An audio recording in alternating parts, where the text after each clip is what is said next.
এই সূচক i দিয়ে একটি গুণোত্তর ধারা প্রকাশ করা হচ্ছে, যেখানে i তম রাশিটি হবে 3 গুণ ঋণাত্মক 1/4 এর ঘাত i বিয়োগ 1। এই তথ্য অনুসারে এই সূচক 5 এর মান কত হবে? মানে হলো এই ধারাটির পঞ্চম রাশিটি কি হবে? ভিডিওটি থামিয়ে নাও এবং চেষ্টা করে দেখো বের করতে পারো কিনা। এর সূচক 5 হলে কি হবে? আমরা এই সূত্রটি ব্যবহার করতে পারি।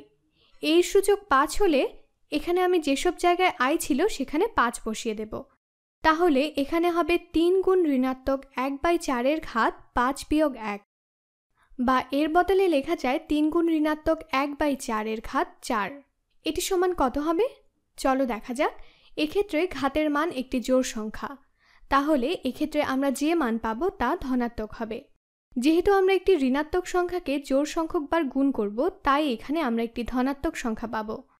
তাহলে এখানে হবে 3 গুণ, খেয়াল করো 1 এর ঘাত 1/4 হলে, আচ্ছা 1 এর ঘাত 4 হলে মান একই থাকছে।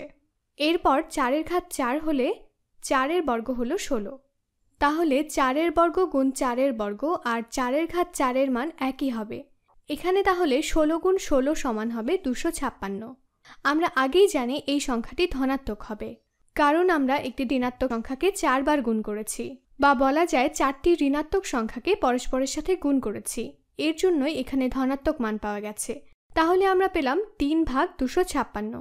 আমরা আমাদের উত্তর পেয়ে গেছি। এটি ধারাটির পঞ্চম রাশি, 3/256।